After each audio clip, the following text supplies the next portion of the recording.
This is a short story called My Friend, the Supercomputer.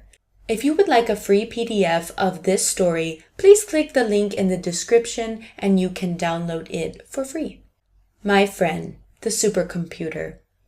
Chapter 1. Congratulations, Tom, the French doctor said to me. She was young for a doctor. I thought she looked very smart. I also thought she was very attractive. The operation was a success, she said, smiling at me.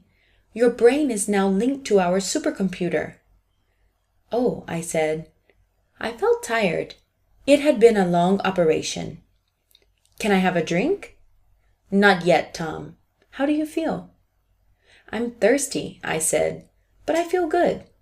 It's funny, but I don't feel any pain. I was lying on a bed at the hospital in Switzerland. There were 3 people in the small room and 1 giant black computer. The computer was bigger than a refrigerator. It was a supercomputer, the fastest, smartest computer in all of Europe. The name of the computer was Titan 2035. 2035 was the year it had been built, and I was now connected to it. Of course you do not feel pain. The human brain cannot feel pain, the French doctor said. Her name was Dr. Sheila Benoit. She was one of the creators of Titan 2035. Relax now. We will start the data download soon. I looked at the large computer. It contained more knowledge than all of the libraries on Earth. Compared to Titan 2035, my brain seemed very small and dumb. How much information will you download? I asked. All of it, said Dr. Benoit's assistant, Professor Bidwell. He was much older than her, and with a white beard and reading glasses. Why wait? Your mind can handle it all. No, don't listen to him. He is joking, Benoit said. Of course, we will be very careful. We will download as much data as possible, but we cannot do all of it in one day. Would it kill me? I asked. Or could my mind really handle it all? Professor Bidwell looked at the young doctor, then at me. I don't think it would kill you, but that is my opinion, and I am not in charge. No, it would not kill you, Tom, Benoit agreed, but it might make you crazy. We do not know how much information your mind can take, so we will go slowly. We will not hurt you, I promise. She smiled and patted me on the head. You are too expensive. We don't want to damage you. The process of the data link began. The information slowly leaked from Titan 2035 to my brain. At first, I did not notice it, but then I became aware of the new facts and the new information. It was transferred to my long-term memory.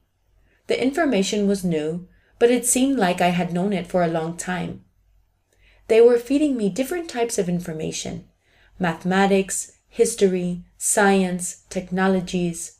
I was also learning medicine, law enforcement procedures, fighting tactics, acting techniques, a lot of variety. 3 hours passed.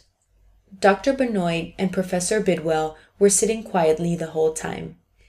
The third person in the room was an investor.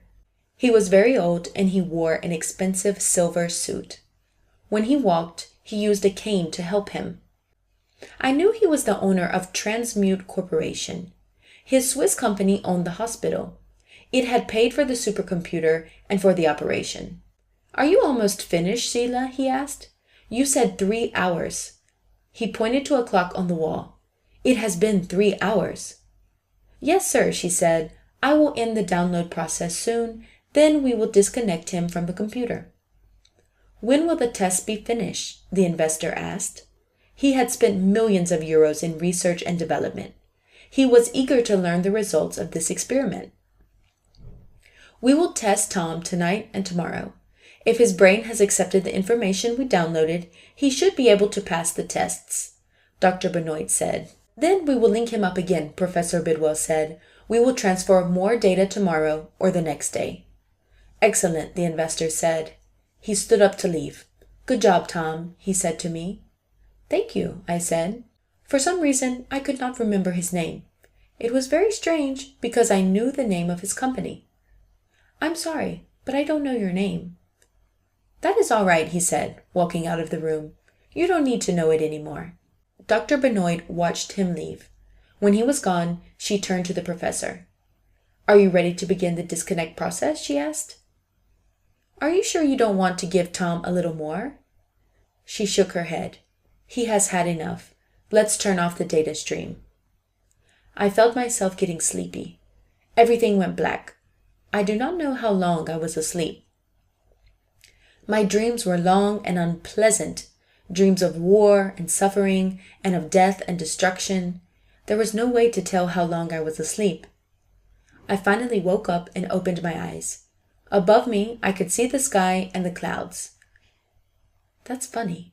Am I still dreaming? I wondered. Where is the ceiling? Then I turned my head and saw the room. It had been destroyed. Quickly, I sat up and looked around. Dr. Benoit was on the floor, dead. Professor Bidwell was missing.